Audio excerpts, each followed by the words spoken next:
Hello everyone. So yes, you read that title right. I still worry about my health. Guilty as charged.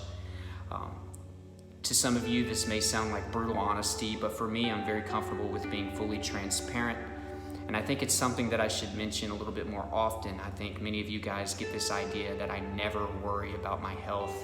I don't ever have the temptation to obsess over something. That's still something that I do fight, okay? I do fight that, but I want you guys to know that just some of us, I fully believe this, some may disagree, that some of us are just prone to worrying about our health than the average person. And I found this out at an early age. I remember the first time that I really freaked out, and it may very well have been my first panic attack. I don't ever officially label it as that because I was so young and some of it's hard to remember. But I was at a church camp, for instance, and I found this kitten. I was 8 years old and I'd never really had a cat my whole entire life, so I got this kitten and I was playing with it and rubbing it on my face, and then about an hour later we went to lunch and we're all sitting there with my friends, we're all laughing and everything, and then somebody looks over at me and is like, "Whoa man, what's wrong with your face?" And I instantly got panicky because I'd realized I'd been scratching my face and I didn't put, two and two together at all. So I run to the bathroom, literally run, and I look and my face looks like swollen. It looks like a nightmare. I freak out, I start hyperventilating. I'm thinking that I'm going to die. At the age of 8, I run to the nurse station on the campsite and I'm banging on the door and he's not answering. He's taking forever to answer, and I'm like, oh my God, I'm about to die out here on this porch waiting on this guy to answer. Sure enough, he comes walking up to the nurse's station. He was out for lunch as well. He's like, "What's wrong, son?" And I told him about it, and he said, "Oh yeah, you probably are allergic to cats." And he gave me some Benadryl, and I'm still thinking that I'm dying, depressed at the age of 8, thinking that I'm about to come to an end, and eventually the Benadryl helped and kicked in, and that's how I found out that I was allergic to cats. There was a couple occurrences in high school where I got really, really sick. Temperatures spiked up. One time I had mono, and that lasted for about a month. Many of you have experienced that probably in your life. And I lost a lot of weight. I thought I was slowly withering away. I was feeling sorry for myself, being pitiful. So there had been a few occurrences in my life before my main health anxiety that had shown my vulnerability or my proneness, if that's even a word, to being more worried about my health than the average person. So whenever I developed my health anxiety, it made it that much worse, and you could argue that that was one of the contributing factors. So I worried about my health daily.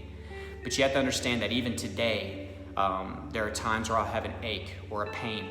And just because I went through health anxiety and I learned so much about various symptoms of certain diseases, that my mind still does in that immediate moment think, man, it could be this.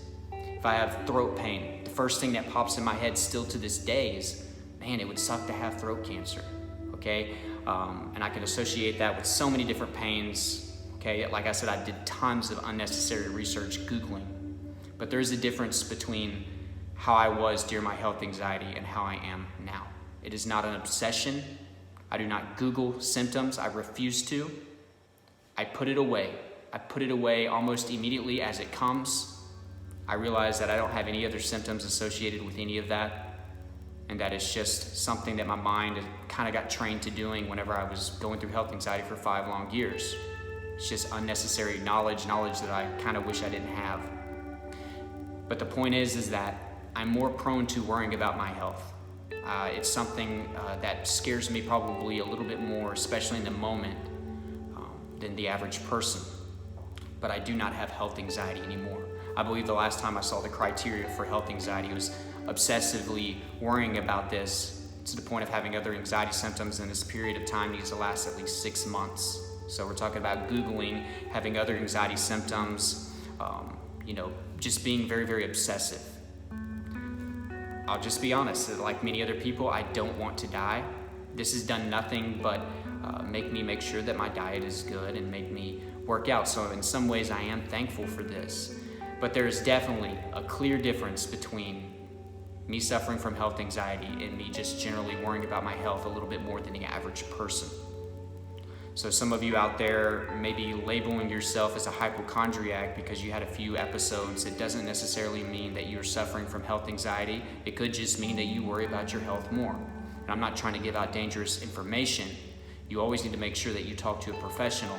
But I just want you guys to know that if you're trying to heal from health anxiety and you find yourself still worrying a little bit about your health, you're not alone. Even I will still worry about things from time to time, but it is not obsessive.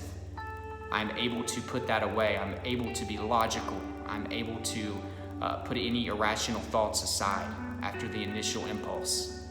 And I can tell you that at times, some of the hardest times, I have been tempted to get back into that routine. But as I've told you guys, I'm determined to never go back to where I was. So I know many of you will sit here and argue that you can never get rid of anxiety. And you know what? That is true to some degree. But you can get rid of an anxiety disorder. There is a clear difference. There's a difference between health anxiety and just regular anxiety, or just worrying about your health a little bit more than the average person.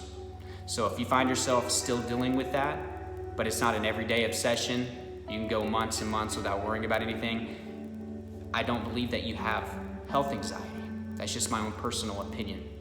So I want you guys to know that in your recovery process, and if you haven't had any issues for a long time, that you may still run into this. And it's just something where you want to use the tools that you've been accumulating over the period of time that you've been recovering and use those. It's an opportunity to see how much you've grown.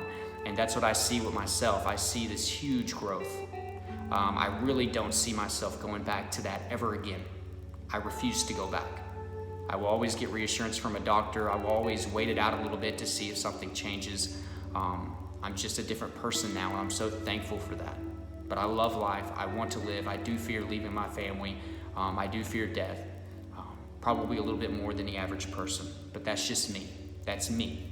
That's not a disorder. That's just me. But I want you guys to hear this and just to show you guys that I still have to work at this. It's much like an alcoholic not drinking. Just because they haven't drank in 4 or 5 years doesn't mean they can just stop going to AA meetings or stop working on themselves because they could slip up. I could slip up, but I refuse to do that. All right, especially for you guys. I'm trying to help y'all get to where I'm at. Many of you are still struggling. Some of you have recovered and you still watch, and I appreciate that. But I hope you got value, guys. This is kind of a unscheduled video. It wasn't in my notes or anything. I just thought I'd share that with you and be transparent. That's what what this channel's all about.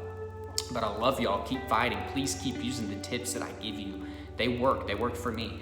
Do them every day. They'll be in the description along with a lot of other resources. So always be sure to check out the description boxes after the videos. And like I'm saying, I'm not a professional. I just went through this. But you do need to see a professional if you haven't, and you have some type of anxiety disorder, or you're suspicious of that, because they can diagnose you and get you on the right track. But guys, thank you so much for taking the time to watch this video. I love y'all, and until next time, I will talk to you later.